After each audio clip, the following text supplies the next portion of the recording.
power is power. I don't care who is bringing in the power, who wants the power. Power is power, and they never tell the public their ultimate goals. And I think that's true in all administrations, probably down through the centuries.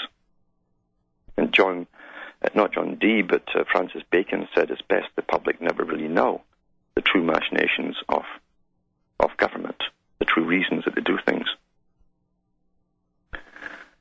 But I was also thinking about how on earth did we get here. Studying history gives you an idea, and even history is heavily spun. Ancient history can give us a lot, although it's mixed with mythology, because that's how ancient history was written. History used to be written generally on command of a king or a potentate, and therefore the historian had to be politically correct as he wrote the history. He had to always glorify the king or his lineage or whatever. So you never get a true picture of history. Even ancient pharaohs were known to have lost battles and to have completely lied about the outcomes of the battles and reversed the reality.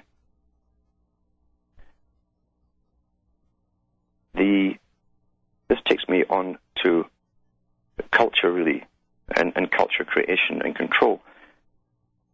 We always think that sometime in the past, and that's what the media often plays on when they give us, especially your mainstream CBC type, BBC plays that they put on. They always give you some sort of glorified past. It can be, and they love I don't know why they love just the pre-Victorian age or the Victorian age with the costumery and so on. But they always pick the wealthy classes and give you these stories and so on. And that doesn't tell you any of the truth whatsoever, because the majority of the people did not live like that. So they give us always a nice past to look back on, a fake one. At least for most people it was fake. And why did they do that? Why do they always do that? They're catering to human stress and emotion, because we all want some kind of security and continuity and purpose for living, in fact. And culture generally gives to people, whole tribes, nations, clans, whatever, a reason for being. That is why Darwin himself, when he came out with his Origin of Species, he said that a superior culture with technology, etc., and what they called civilization, comes in and occupies a country of inferior type, meaning those who are, he calls them fixed societies, those who have not progressed, their arrested development, you might say. That's what they often call it too. Then those people will lose whatever culture or reason for being that they had, and will often disintegrate or perish through self-abuse. And we do certainly see this with some peoples who go into alcoholism. And Africa has a lot of drugs in some areas too. But it's a form of wiping oneself off the face of the map. It's self-destructive, because the ideals and principles, which can often be very basic, are being taken from them. And again, reinforced by the predominating new culture that's come in.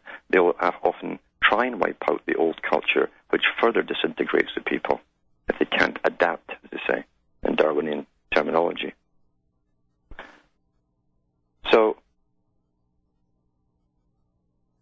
we are much the same too, even in our own cultures, because when you read the communist philosophies, or science as they call it, which are now included in the system of the West, that brought them together a long time ago, because they knew exactly where they were going a long time ago.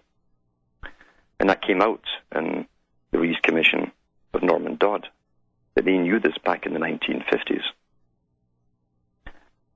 Then people who are older today will have a hard time adapting to the changes that are coming, and that's why they concentrate primarily on the youth. That's a normal strategy of Sovietization. The older ones are called contaminated. They have false ideas of past, etc., false morality, outdated, antiquated, antique, obsolete. And you must go for the youth, who will be the new ones who will come up. In other words, you can brainwash them perfectly. That's what that simply means, brainwashing. Children will believe whatever they're told by the superiors who manage them. And every tyrant in history has used the same techniques of going after the youth.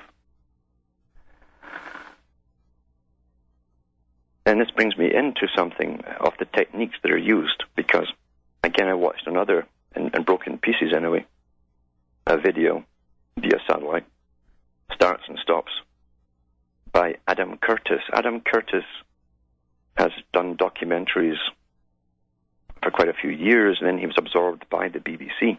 But during his sort of freelancing time, he churned out documentaries using archived footage, which the BBC and other countries had,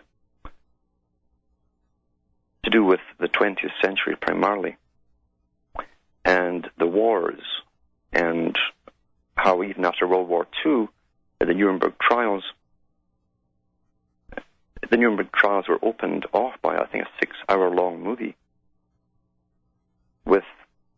which had been put together by Hollywood, splicing bits of the Nazi propaganda together, all spliced, to ensure that those people on trial were portrayed in the worst light possible. So even that was set off with fiction involved. And I mean, it was not all fiction, but when you take anything out of context, you can certainly make a different story once you patch it all together. And we're into the field here of mind control and psychiatry, because this was used to project onto the masses who must believe the official story. We'll be back with more after this message. Hi folks, I'm Alan Watt, and we're cutting through the matrix, discussing techniques of managing the masses and giving them perceptions, the authorized perceptions. And I mentioned this man called Adam Curtis, who studied in Oxford University, who was into the various sciences, behavioral sciences, and so on. So he understood, obviously, these techniques, and perhaps that's why he made different documentaries on them, using archived information which wasn't shown to the public before, but there it was. They had it at places like the BBC. And in Nuremberg trials, they were set up to try and prove to the public that this was a just war. And they tried, and I'll leave the links at the end of the show. They tried to get Göring to admit he was guilty. And of course, Göring had psychopathic qualities. He didn't see right and wrong the same way as anyone else. He saw whatever was functional for the period. But the whole idea was to try and get him to admit that through coercion and lies and deceit, they basically usurped government for their own ends by using a totalitarian form of government over the people. And Göring didn't deny that. He just didn't see anything wrong with it. He said it's the only thing that would work at that time. And of course, remember the whole drive for a long, long time, pre-World War II, was to create the system of democracy. This takes me into the second series, another series that Adam Curtis did on this very topic of democracy. But it's called Century of the Self. And it's fascinating, really. Remember, too, that with all exposés, there's a lot omitted.